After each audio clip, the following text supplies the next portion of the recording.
Hello, and welcome back to the Masonic Roundtable, a weekly hangout where Masons from around the world get together to talk about Masonic news and opinions in a friendly and social manner. The standard disclaimer applies. The thoughts and opinions expressed here are solely the opinions of the participants and do not represent any Grand Lodge statements or positions. Make sure you keep your conversations open for the public and on the level. To interact with us, send questions and comments to our Twitter page at Mason Roundtable or on the Facebook event page for episode 108, Suspending Recognition. As for introductions, you know me, I'm John Ruark, past master of the Patriot Lodge number 1957 in Fairfax, Virginia. I'll hand it off to Juan Sepulveda for his introduction. Hello everybody, Juan Sepulveda here from Orange Blossom Lodge number 80 in Kissimmee, Florida, and the host of the Winding Stairs Freemasonry podcast. Thank you, Juan. Jason. Hey everybody, Jason Richards here, Senior Warden of Acacia Lodge number 16 in good old Clifton, Virginia. And joining us once again is our good friend and fellow podcaster, Eric Diamond, host of the X-Oriente podcast. Hi, Eric Diamond. I'm a past master of Oriental Lodge number 33, which is right behind me where I am now. And I just have to apologize in advance. There are guys here, so we may get a voice or two or a bang or something like that. So this is very meta. You're having a Masonic podcast inside of a Masonic lodge with brothers coming in and out. That's great. Isn't that amazing? Technically, Robert did that his entire year in the East at Waukegan. Yes, he did dial in a few times from a back office in Waukegan. Okay, getting right to Masonic news. Hopefully some of the other Johnson brothers will join us a little bit later. But as a reminder, in not but 2 Saturdays from now, you can see at least the 5 original hosts of the Masonic Roundtable at the PA Academy of Masonic Knowledge. It's not too late to register. It will be in Elizabethtown on Saturday, March 19th. Go check out pamasons.org/academy and scroll down to registration information to get details on times and lunch and attire. Dress is coat and tie. So make sure you send an email to AMK Secretary. That's AMK Secretary at pagrandlodge.org and let them know your name, address, lodge number, and telephone number so they can get a head count for the lunch. And if you don't have a lodge number because you're not a Mason, it doesn't matter. Come anyway. That's true. Yes, all of our topics will be open for the public, right? Just like this podcast. And all of the topics will be streamed live. If we can get the IT to work. I still think Murphy's Law is going to kick in, but we'll do our best. We know we have infrastructure there ready to go. It's just a matter of setting it all up live and hoping that it works. But that's plan A. So you can, if you have other obligations, we've had other guys that do have obligations, but they'll still be able to join us remotely or after the fact. We've got some really good presentations lined up. And you won't want to miss John's, because John is going to drop some hot knowledge on you, unlike anything that's ever been done in Masonry thus far. Yeah, I can confidently say that. I'm a little giddy. It's kind of cool, if I do say so myself, but you'll just have to wait until Saturday the 19th to find out what that is. You should at least tell them what you're doing, though, because you've let that out of the bag. Yes, I am doing a deep analysis of membership trends in the craft. We've all seen the declining numbers every time the MSANA, the Masonic Services Association of North America, comes out with new numbers. We just see the numbers fall, and I wanted to know why. So I've taken it upon myself. I had some help with Jason and others to peel back the onion, look inside, and see what's causing that. I have some really fascinating information that will hopefully give us new areas to focus on. So stay tuned. Thank you, Jason, for that that good. And I'm going to talk about Noah. A guy with a boat. Awesome. Guy with a boat. And hey, so while we're doing the little plugs, Juan and Robert, what are you guys going to be talking about? Just the short summary. The Tetragrammaton. The Tetragrammaton. That's a one-word summary. I like it. And Juan? And I'll be talking about applied masonry, putting our tools to work. Yes, so get your hands dirty, roll up your sleeves. We're going to apply this stuff. And you'll get a preview of it next Tuesday. That's right. What would have been Applied Masonry tonight, we opted out for a slightly more sensitive topic. Next Masonic news item is for those Scottish Rite Masons. You may have seen a familiar face show up in your mailbox, and that familiar face is one Jonathan McDonald, or J.R. McDonald, who is lead singer and guitarist of the Fellowcraft band, whom we had on at our Celebrating the Craft episode, and we're trying to get back on here in the near future to get the whole entire band of Fellowcraft to kind of give us a little bit of details of what they've been on in the past, been up to in the past year, as well as talk about their new album. And we've got Brian Nelson Palmer, who's the drummer of that band, who's also a member of a lodge out in D.C., who needs to be recognized as well. So yeah, so check it out. It's actually a really good write-up of not only what they're doing, but again, they're ramping up for Celebrating the Craft 2016. So, Knights, I don't know. Do we need to do something? We'll talk about it. And last but not least, for other Masonic news, other than the elephant in the room, there is another virtual Grand Lodge that came out. Virtual, we don't mean Castle Island Virtual Lodge. We mean clandestine Masons. Chris Hodap has posted about the virtual Grand Lodge is available online that you can get. You can become a Freemason all for the low price of $99. Pay up and in the blink of an eye, depending on the speed of your internet connection, presto, you are a Mason. That's awesome. Do I get to have a virtual goat simulator? Yeah, you download the app. And Yes. It's already ready to go. It's $4.99 at the iTunes store. You know, there were guys who predicted the $99 pay your dues and you get all the degrees with slides online. This is really progressive. I kind of like it. This has in-app purchases, so $99 gets you the app and the basic membership. But if you want a master March or anything like that, Still cheaper than my dues. yeah. And you get a virtual spaghetti dinner as well. Pictures of cold green beans. Coupons from for Olive Garden, maybe. You get Reddit trolls that act as past masters. It's Olive Garden's too high class. Do they send me a white shirt with spaghetti stains? Ooh, there you go. Pre-stained shirt for Lodge. Yeah, they send the tomato sauce separate so you can have the full experience of. Oh yeah, there you go. They thought of everything. Yeah, do not give them any of your money. This is a completely bogus operation. I'm gonna try it out. Let me know how that works out. It's the Universal Life Church of Masonry. Yes. Did anyone else get their like ordination? I did. Universal Life Church. Sweet, me too. Yeah. We're cool. Yeah, we know it. Alrighty. Anyway. Okay, moving on. That's all we've got, other than the big news, which we'll save later. Let's move Masonic into Monday.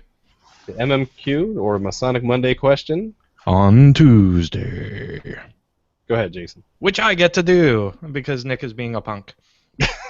Actually, that's the hashtag for this week. Nick is a punk. So we'll go with the answer to last week's question. Is Nick here?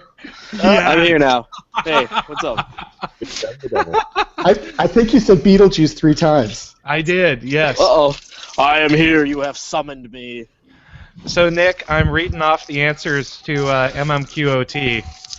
Ooh, very nice. Yes, so last week's question... Oh, go ahead. Oh, no, I'm not saying anything, but... So, last week's question was, happy birthday to President Washington.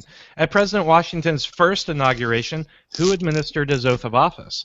In which lodge was his oath of office administrator made a Mason?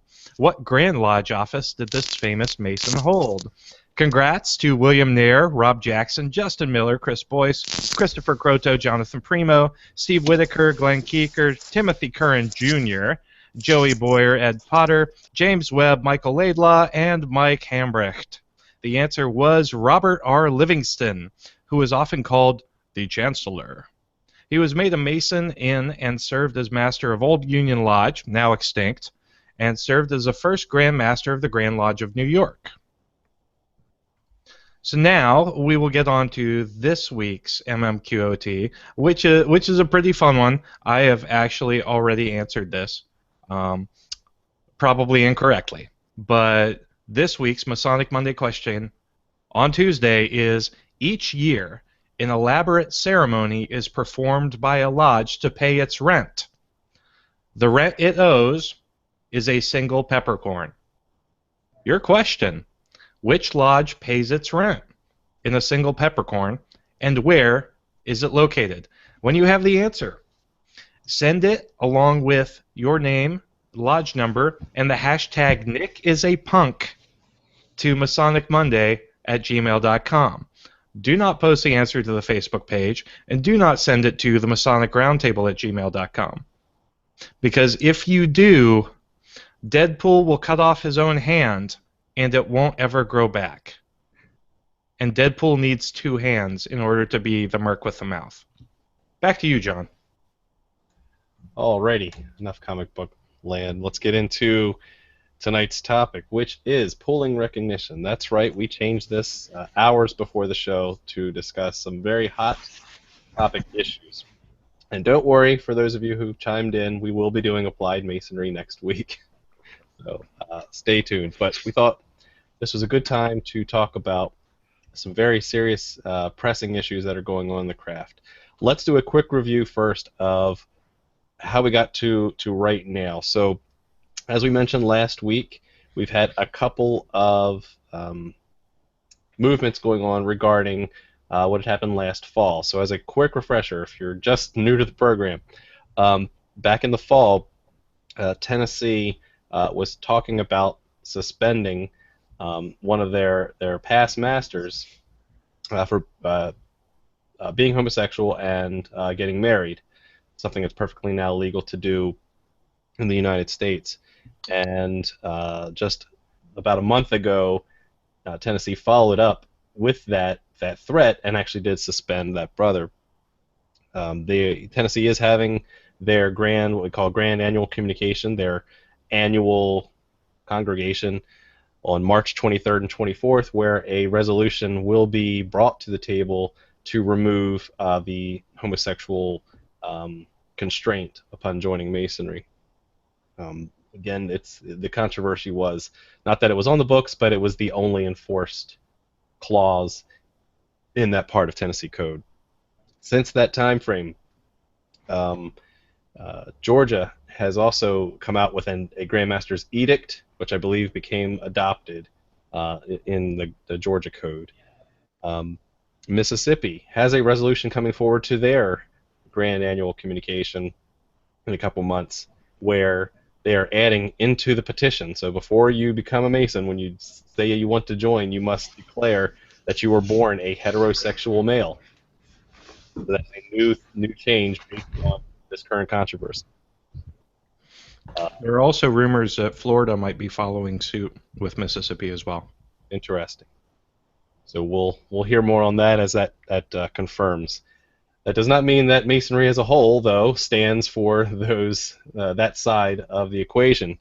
In fact, Utah has made a statement against it. D.C. has made a statement, back in the fall, that a person's sexual orientation has nothing to do with their qualifications to be a Mason. And now the hot news of today is that both California, meaning the Grand Lodge of California, under the auspice of their Grandmaster, and just today, the Grand Lodge of D.C., under the auspice of their Grandmaster, have both made formal announcements to suspend recognition of both the Grand Lodges of Georgia and Tennessee. That is a huge political action, which will describe what that really means, but basically, they've taken the step beyond talk and applied it to action. So now we're at the next step of politics here.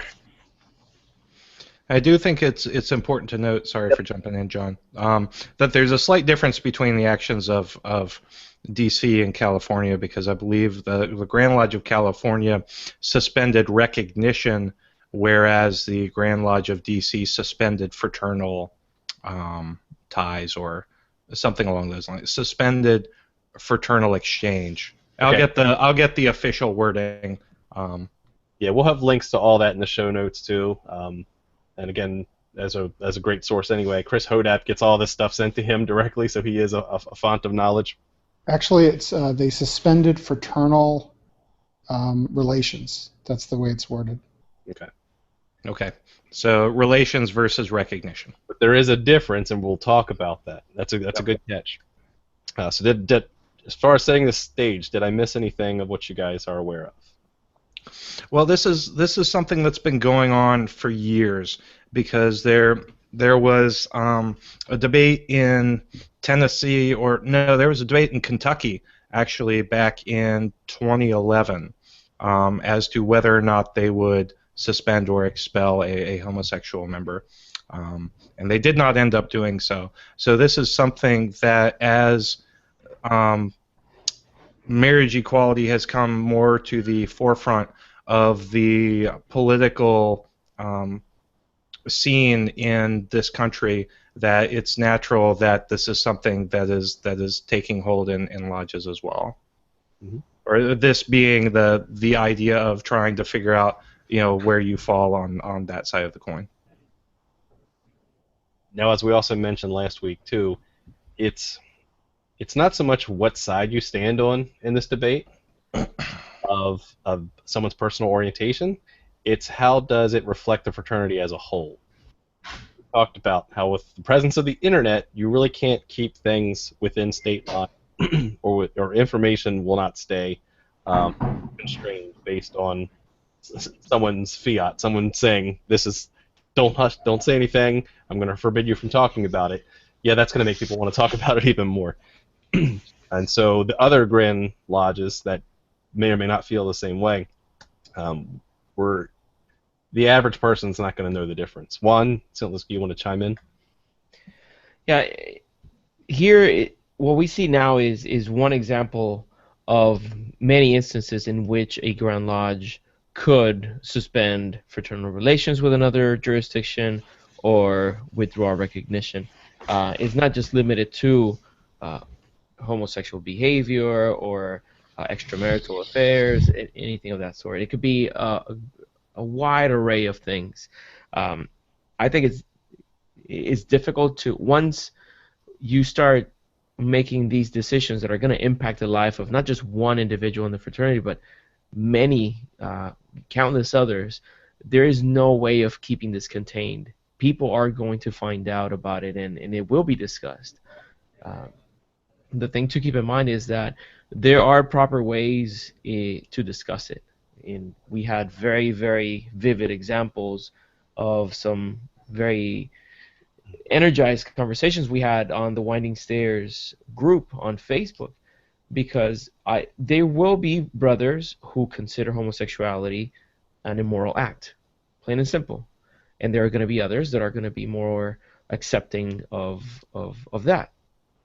However, the way in which we express ourselves, the way in which we talk about it, is going to be important, because we need to, even if we have differences of opinions, we have to be respectful of one another. We have to show our brotherly love, and we need to have this ability to respectfully listen with the intent of learning, because the other person has a reason for believing differently than you do, and you do yourself a disservice, you stunt your growth if you don't approach difficult conversations with that spirit. Absolutely. Let's practice the art of rhetoric there.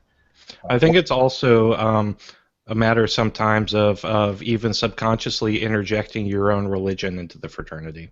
Mm-hmm. I think also covered in one of the recent letters. So let's talk about recognition. We got this far into the episode, we haven't defined it yet. Who wants to take a shot at what is the definition of Masonic recognition, and why we care about it? Eric, chime in. I'll bite. Sure.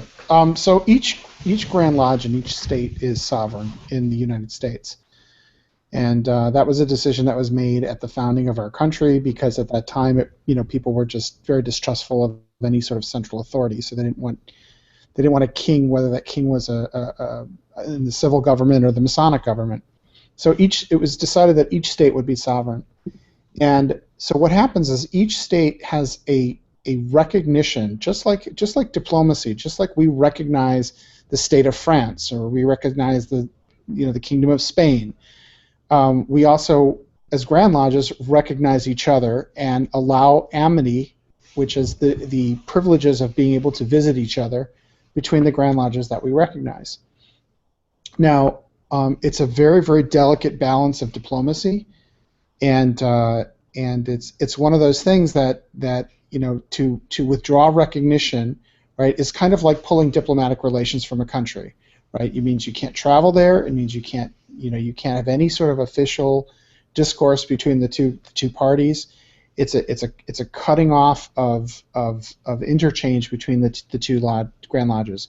So this is always considered to be, a lot of times people describe it as the nuclear option, right? So if a Grand Lodge does something that another Grand Lodge has a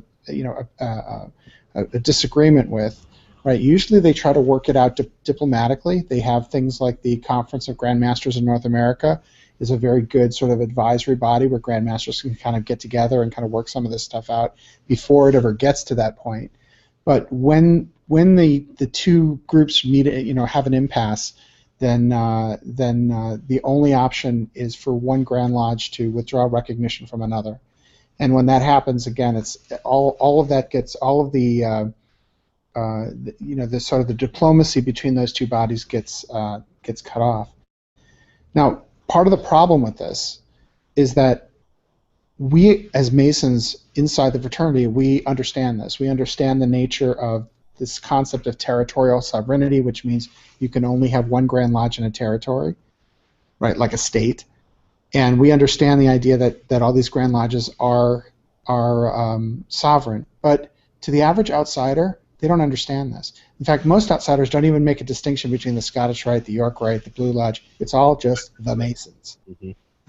And there's two other factors that we've kind of found the definition of recognition, which also, beyond territorial jurisdiction, there's also legitimacy of origin, meaning that they can trace back to preferably the United Grand Lodge of England or some other mother Grand Lodge, as well as adherence to the ancient landmarks, specifically a belief in God, the volume of sacred law, etc., etc. So you have to kind of have all three of those things. You can't just say, I'm from the Grand Lodge of John Ruark, and I'm here to make Masons. No. That doesn't work that way. And so you're not recognized, and that's where we got into the whole irregular and clandestine conversation earlier last year, the year before. And I wanted to expound on something that Eric mentioned, where he talked about that the outside world, they don't see us as a conglomerate of organizations, but they just see us as the Masons. And I want to take this opportunity to really drive the point to the brothers listening and watching.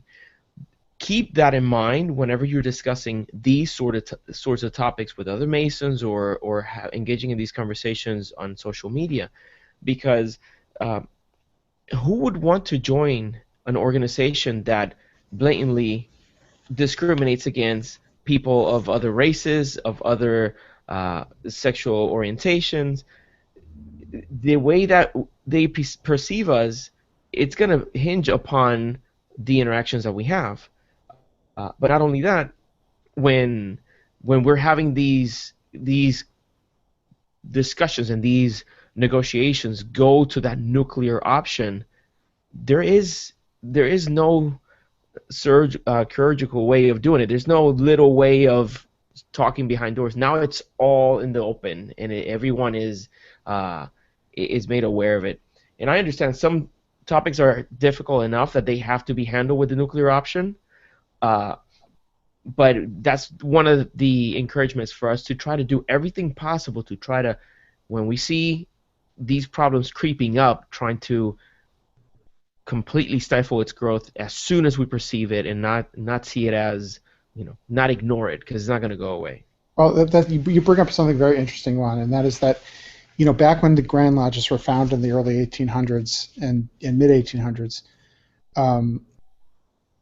to have a Grand Lodge have kind of come to consensus on an issue and communicate its decision to other Grand Lodges took a period of about 2 years, right? You have a correspondence committee that would sort of write letters. It took time for that stuff to permeate. Right now, everything happens instantaneously on the internet, and if you want to ask, like, why did this happen now, right? Why didn't they wait until after the Tennessee Grand Communication and at the end of March, right? My belief, and I don't have any confirmation of this from California, but this is my belief, is that over the weekend there were protests at UCLA, anti-Masonic protests that specifically called out professors like Margaret Jacobs, and at that point it stopped being about Tennessee, and now it's a California problem. Great point.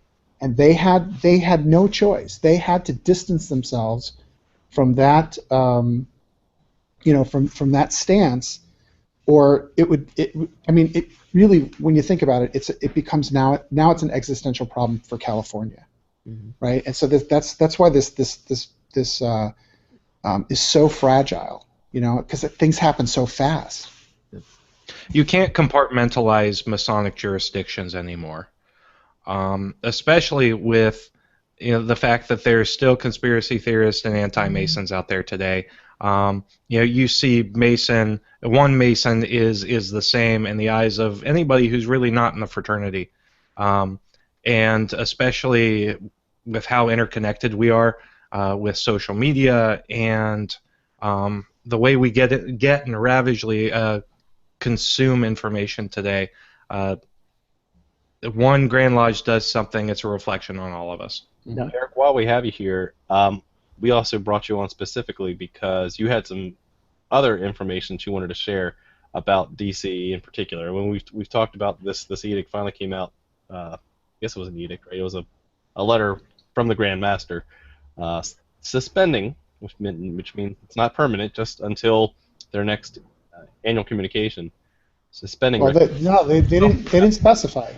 So they said they're suspending fraternal relations until further notice. Okay. Yeah, California specified. Thank DC you. did not. So why, you have a good reason why California may have chimed in. Why do you think DC's chimed in so quickly?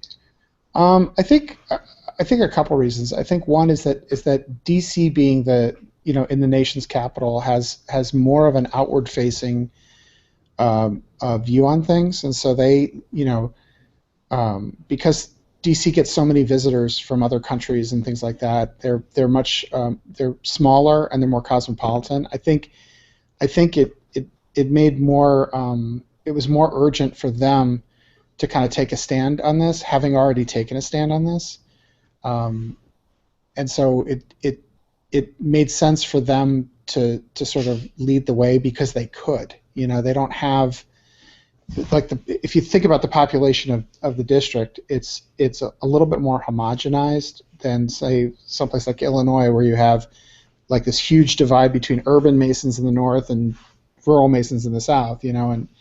And a lot of times they can sort of make things happen a little quicker than other Grand Lodges that are maybe a little larger. So I think that's part of it. And I think it's this outward facing. I think that they wanted to get out in front of this issue and take a leadership position, and use their bully pulpit to basically say that we do not endorse this type of behavior and this type of Masonic jurisprudence. Now, Robert, can you go into detail? Now, what would happen? Let's just use California's example, because California and DC, again, they have some details, some differences between them. But in California's specific stance, what does that mean for the regular California Mason or for the regular Tennessee, Georgia Mason, and as far as how they can visit? So you want to start approaching that for those who don't know? What's the impact? They can't.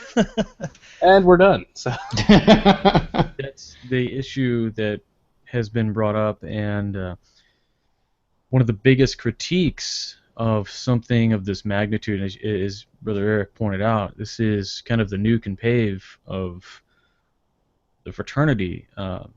People don't like the option on both sides, largely because they feel it punishes all of the Masons within the state. It becomes unrecognized. So you have Masons in Tennessee who,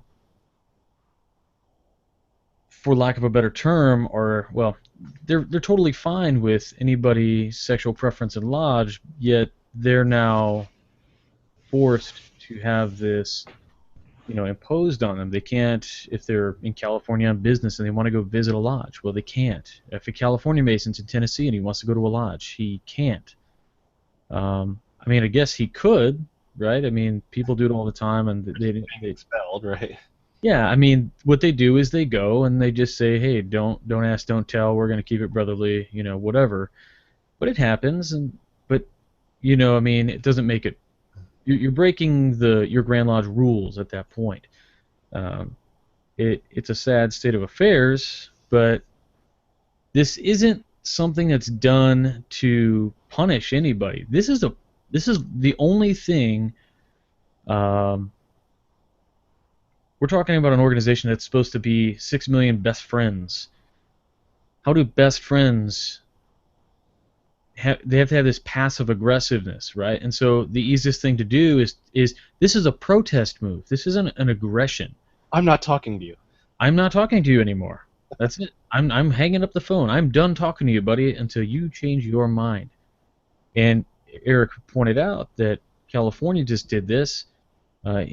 Most likely, I totally share his thoughts there as far as the protesting goes. But also, you're looking at these guys doing this shortly before these guys are going to have their sessions. Mm-hmm. Maybe this is going to drive the vote. Like, holy cow. Cool political move, right? Mm-hmm. Like, hey, California and D.C. have pulled back recognition. Utah made a statement also. What if Utah pulls recognition? Then what? Well, it kind of creates a really interesting dynamic. As a Mason in Illinois, what does that mean for guys like Eric and myself who are in a state that hasn't made a stance yet?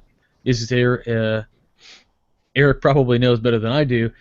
Is there an impact? Like if California doesn't recognize Tennessee, if I go to Tennessee, will California then have some kind of a problem with Illinois Masonry if we go visit Tennessee, or because everything has these lines that connect everything? Yeah, so I know that's one thing that was covered in the California details, is that, well, what if, okay, so I know California Mason can't visit Tennessee, Tennessee can't visit California Lodge. What if you are a dual member? We've talked about dual membership and plural membership. If you have a dues card of both California and Tennessee. Remember when Solomon cut a kid in half? He split the baby in half, right? And that's literally what happens. I remember when a while back when New York and DC had derecognized each other, a lot of my friends, a lot of my DC friends were members of lodges in both New York and DC, and they were forced to choose. And what a lot of them did was they just sat tight, crossed their fingers, and hoped that it got resolved quickly, and it did. Right. So if you're a Tennessee Mason right now and a dual member in California, you cannot visit your own Tennessee lodge.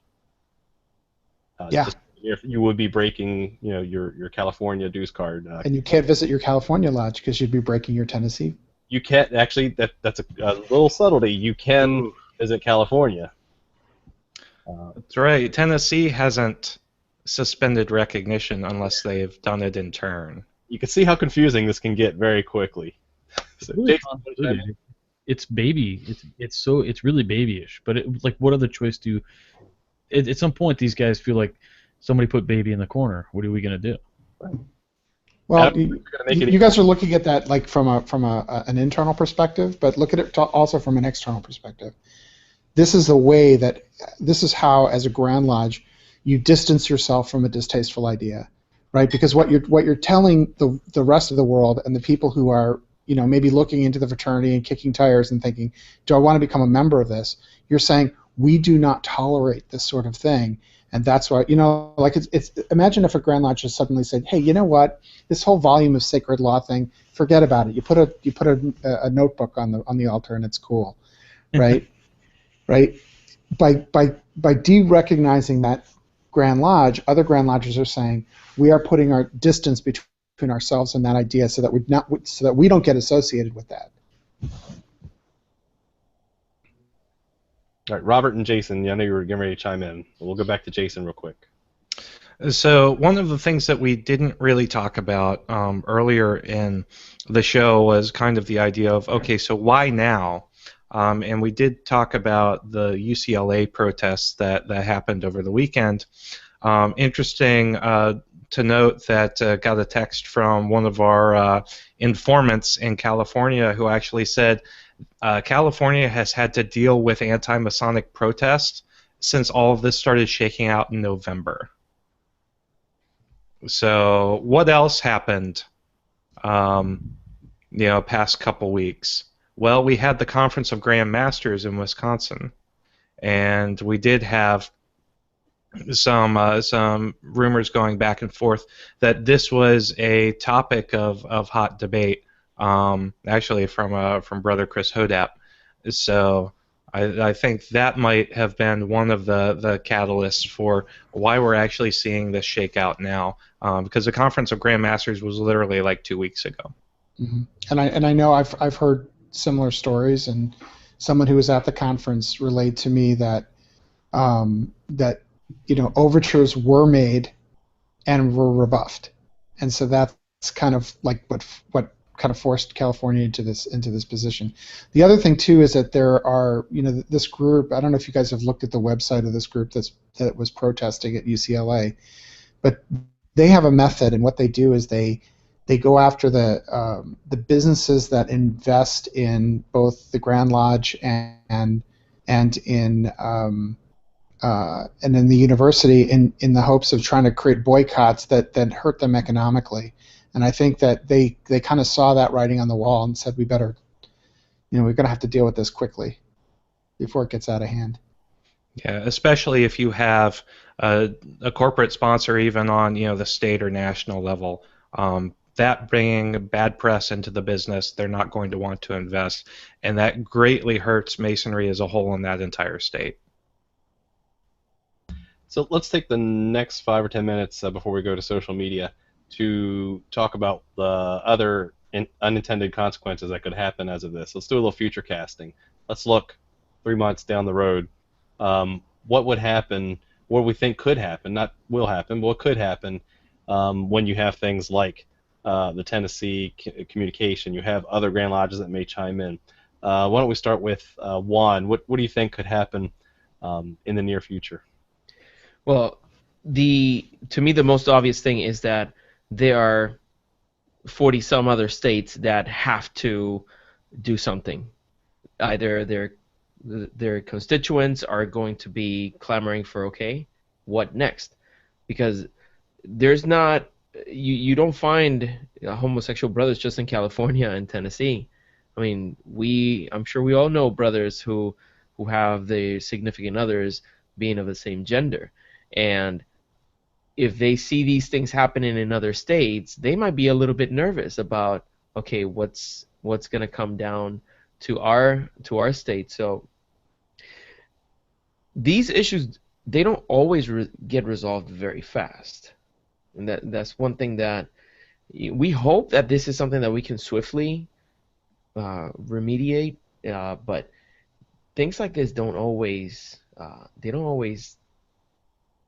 resolve themselves fast. So, I think we're fortunate in one hand that communication is so fast and readily available that it forces decisions to be made faster. But the counter to that is that there might not be enough time for it to be done in a more private, less public setting. And we did a poll recently on the group for the members of the group, asking them, how should topics like this be handled? Whenever you have differences like this in between Grand Lodges, how should it be handled? And the majority of people said it should be done privately. Many other brothers felt that way, even though they were all publicly discussing it. So I think it was maybe 70 to what?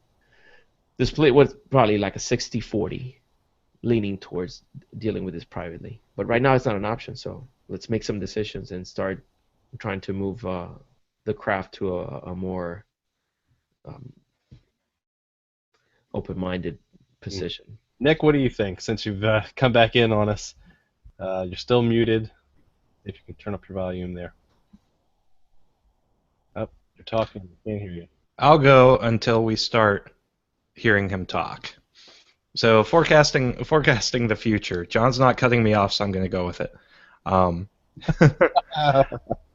So forecasting the future. I was talking to a good friend and brother Morgan out of the Grand Lodge of DC today, and he and I were talking about that very subject of, what is this going to look like in the future? And we came up with a couple options. I mean, one, the Grand Lodge of Tennessee and Georgia reverse right away, and they decide to admit homosexuals into their ranks. Two, it drags on for a couple years, and you have a very awkward couple years. But either way, it doesn't matter what happens because the damage has already been done to the fraternity. I don't think this is going to devolve into an all-out schism, but I do think that we've tarnished the name and the perception of the fraternity in a way that we're not going to be able to recover for a couple years. Yep. Nick. And I'm going to let Nick talk now. Can you actually hear me? We can hear you. All right, thank God. All right, so I've been listening in the car, and it's kind of interesting with recognition. It's a very you guys have explained it really well, complex, but it's also easy to weaponize it, and it's kind of as we said with the nuclear option. But with a lot of Grand Lodges enjoy, and there are certain ones. In fact, I think DC is one of them that actually uses it as a way to create influence, which is fine. It's just I think there is a danger in the weaponization of recognition, and now that we're seeing states in the South and things like that are now voting on these issues, I'm wondering if there will be a response back, removing recognition of those quote-unquote culturally liberal Grand Lodges. And so it's kind of interesting just to see what we're up against as something we've never seen before. So not since Prince Hall, at least.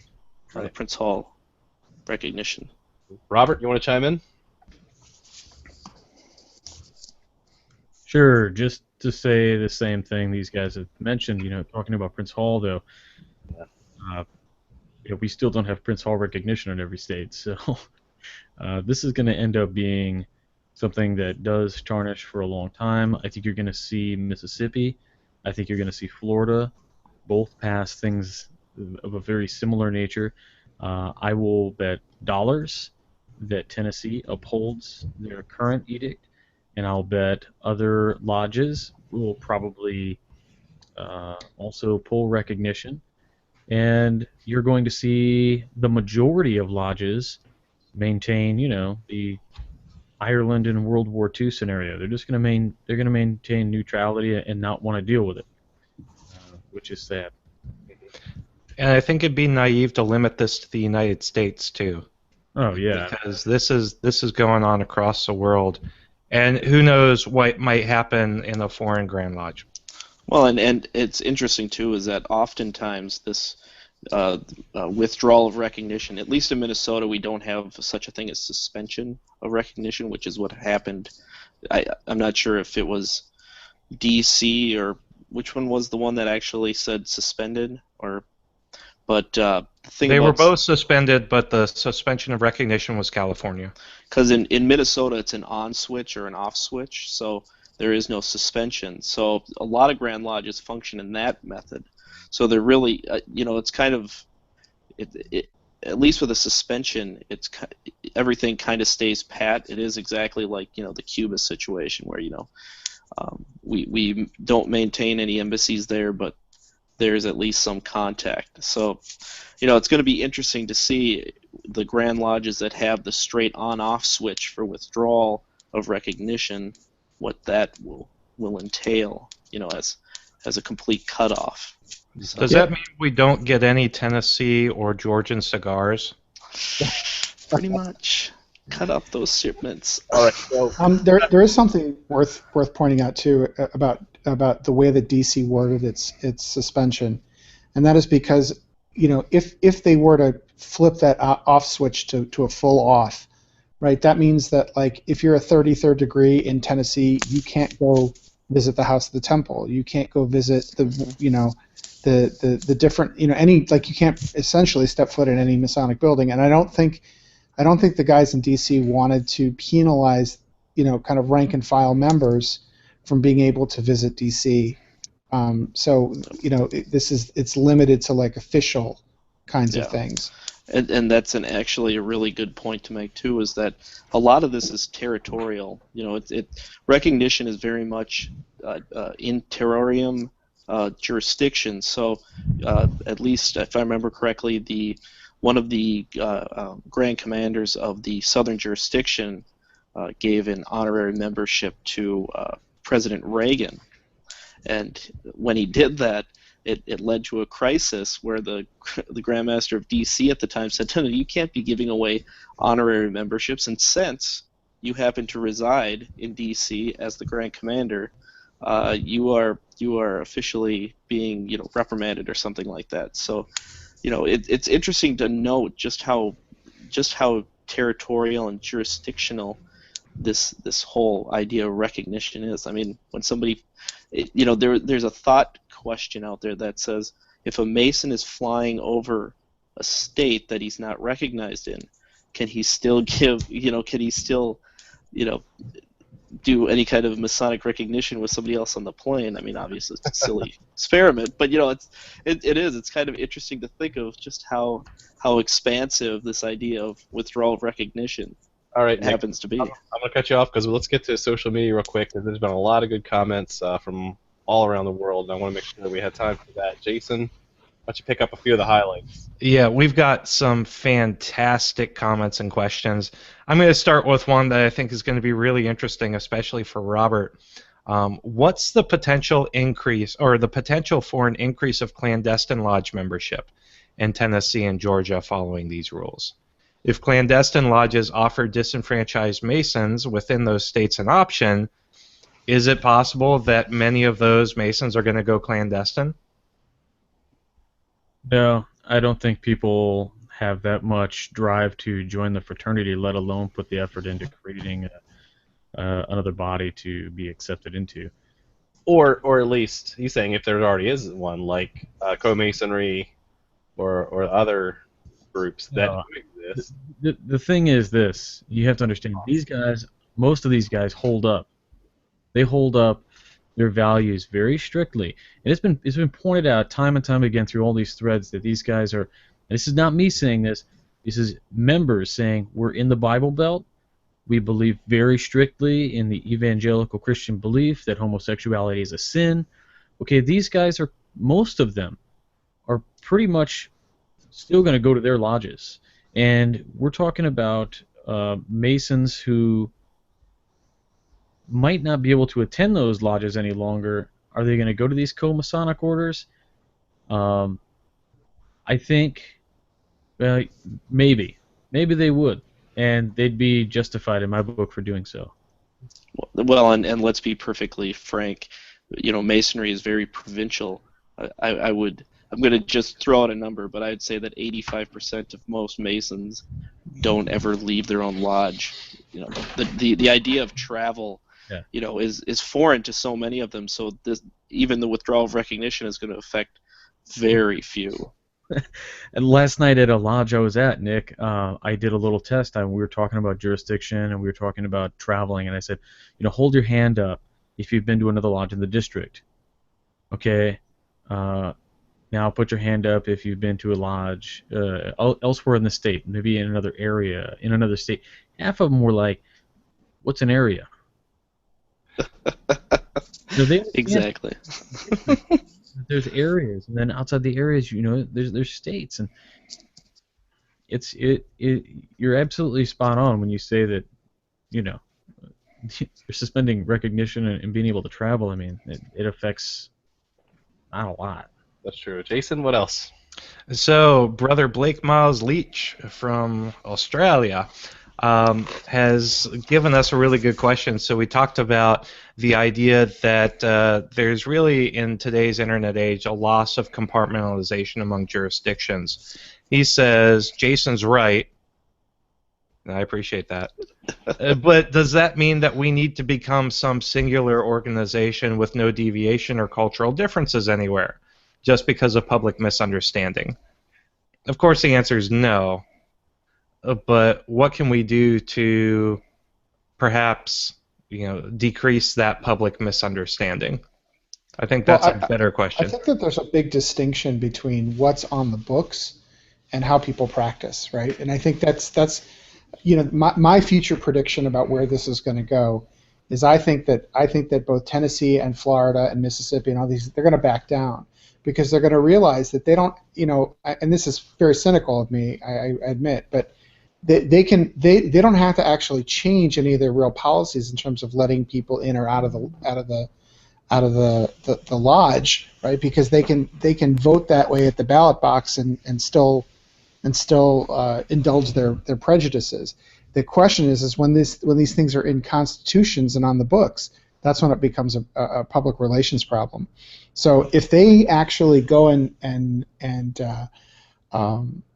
dig their heels in, right, on principle, the more and more Grand Lodges I think are gonna throw in with DC and California until Eugley steps in, and when England steps in, that's really that's the hydrogen bomb here, right? Is that when Eugley pulls your recognition, that means everybody else in the world, and then those lodges themselves, those Grand Lodges themselves, will be isolated, and I don't think they're going to get to that point. I think even though actually I'm starting to see a lot of North American lodges, flexing muscle essentially. So that's why you see in Italy, if you're a English Mason, you're going to be visiting the regular Grand Lodge of Italy. But if you are in a North American lodge, you're going to be visiting the Grand Orient of Italy lodges. And I think I wonder sometimes if their influence is starting to fade in some respects, only because and we saw that in Cyprus too. It was one of those that they finally had to capitulate and say, fine, we'll be allowing the Grand Lodge of Cyprus to form. But we get to stay on there, and I think that's what we're starting to see is that I think other Grand Lodges are starting to at least flex their own recognition muscle to become a global player. Mm-hmm. All right, I think we have time for one more, Jason. Okay, so just because people are being extra awesome tonight, I'm going to have to share my screen and go through the 3 or 4 different memes that people have posted. Because again, that's kind of an awesome trait of the craft. We can hit a situation with humor. And my screen share isn't working, John. Fail. So pick one out, and then I'll get it up. Fail. So yep, we've got one from Chris Streeper in Texas who's doing the most interesting man in the world, who says, I don't always seek recognition, but when I do, it comes from Oogly. It was pretty awesome. And there are a couple links to the Goat Simulator and a lot of really, really fantastic comments. So I really recommend that you all, if you're listening to this on the podcast or watching the video live, you go ahead and check out the Facebook event for this episode, because there are a lot of really good conversations going on, and it's worth your time just to see the different perspectives there, because this is real. This is affecting men in the craft. We have brethren that we've been corresponding with who have talked about TMR being one of their decisions to join the craft, and they happen to reside in some of these hot areas, and they're worried about joining Masonry because of all of the disharmony. So this is affecting people, real people with real issues and real problems who would be real assets to the fraternity, and we need to figure this out and nip this in the bud. With that, let's start wrapping. End of soapbox. Yeah, that's good. Because we have a lot of us here tonight, and we're getting a little long on time. What I want you guys to do is, as we start wrapping up, put your final thoughts in, but keep it to 1 or 2 sentences, and tell us what you think will happen. Not what you want to happen, but what you actually think will happen. We will start with our guest tonight, Eric Diamond. Will you tell us, what do you think will happen in the next, say, 6 months? I think when the Grand Masters of these Grand Lodges turn over, they will back down and try to make this go away as quickly and quietly as possible. Thank you. And you want to plug your podcast? Yes, X-Oriente. We're at www.xoriente.com. We're available on Stitcher Radio and iTunes. And we have a new co-host, Jason Van Dyke, and we're back. We're actually starting a new experiment where we're going on a weekly schedule. So that's really, really exciting stuff. We just posted a new episode today, so go check it out. Thanks. Keep up the good work, Eric. Thank you. I'm going to go in order so I don't forget anyone, and the next one on my screen is Jason Richards. What I think is going to happen, I think that enough states are going to say knock it off, that we'll see within a year, maybe 18 months, definitely within the next 2 annual communications of the Grand Lodges of Tennessee and Georgia, that you will have new leadership in that will back off and never speak of it again, thereby forgetting the problem that occurred, so that another 5, 10, 20 years down the road, this will probably pop back up. There you go. Thanks for watching. Come to Pennsylvania. See you soon. Juan Sepulveda, you're next. What do you think's going to happen?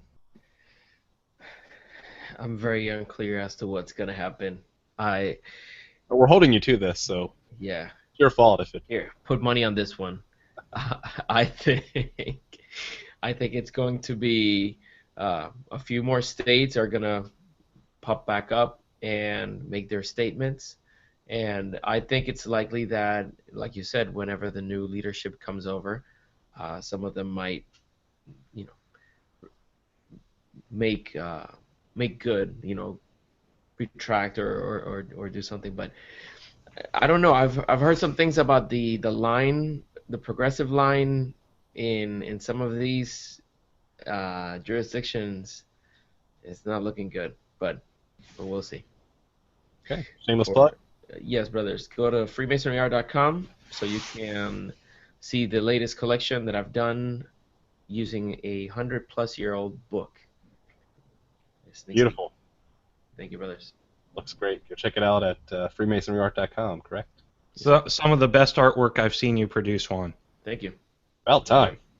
Right? Good That's job. high praise. Nick, what do you think's going to happen? Well, I guarantee there's some back channeling going on right now. A lot of these grandmasters, they see each other just like in Wisconsin. They just saw each other. I think it's going to be a tempest in a teapot. I kind of agree with Eric, and this will all be resolved fairly quickly. Now, my biggest question in my head is, does this open a can of worms on subject matter decisions in an internal jurisdiction? And that's going to be very interesting in the future, because Grand Lodges will now look to, quote unquote, seeing if someone's adhering to the landmarks, and that opens a lot of it's a can of worms. That's a nice way of putting it. But I think this is all going to blow over. Just grab a pint.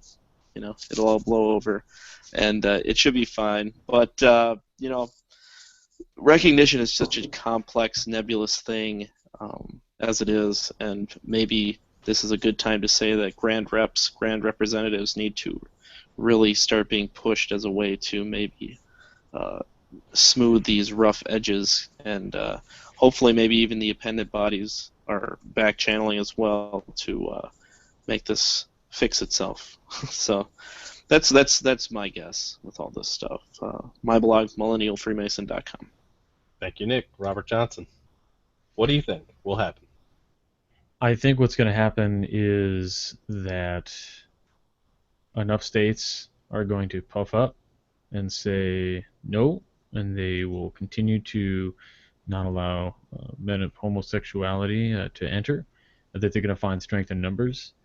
I think it's going to carry on for a few years. It's going to become a big thing, but largely forgotten. Like the initial wave of disgust is going to move away, whether for or against. I shouldn't just say disgust against the edict. Although a lot of the push for this has put us in an interesting spot.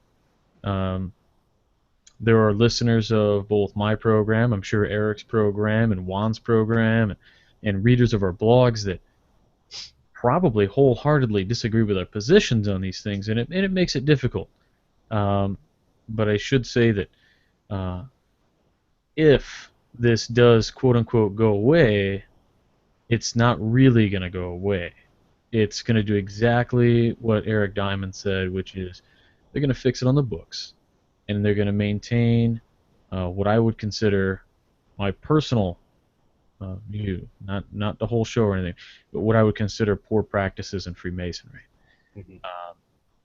So with that, if you like Masonic podcasts and you're listening to the show, so I know you do, check out Whence Came You, 9:30s on Sunday nights. And we've got next week, or this Sunday, I'll have Fratero back on, and the week after that we've got Adam Thayer coming on to guest host, because we'll be in Pennsylvania having a good time. So I hope you guys all come out and check that out. Thanks for listening. Happy birthday, Adam. Okay, cool. Yeah. Love you, Adam. All right. Okay, back to me. Let's see. So what I think is going to happen, again, this is what I don't want to happen, but here's what I think would happen. And that would be, we believe that the Tennessee actions have been occurred really by one individual, and that's the Grand Master, and not really in support of the lodges as a whole, or even the Grand Line. So if there's a change of ceremony and the Grand Master gets outvoted, and obviously there's a next Grand Master that will succeed him, then I think that will be overturned, because that is not representative of the whole.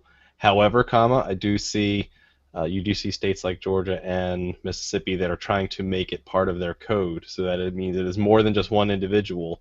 And one of the other guys just mentioned about the nepotism of the progressive line, right? So you will have more support for their positions, and so I still think I think you'll see more posturing between Grand Lodges and posturing by these political actions. I think you'll see more. I think it's very carefully worded how these have been, or at least in California, a temporary suspension. It's not a permanent thing, but it's a way to put a temporary line in the sand. So I think you'll see a little bit of that going back and forth. We'll find out in a couple of weeks what comes out of Tennessee. I think that the resolution to remove the homosexuality clause will be stricken. I think that will remain in their code. I don't think that's what should happen, but I think that's what will happen. And then we'll see where the craft goes after that. So time will tell, and if you want to talk more about it, we'll be glad to talk to you on our personal feelings and opinions on March 19th in Pennsylvania. So with that, thanks very much for watching. Thanks for your comments on social media. You guys have been great. The discourse has been very good, and we need to have these conversations for the future of Freemasonry. Thank you very much for watching. Thank you, Eric, for joining us. Thank you for having me. And keep searching for more light. Have a good night.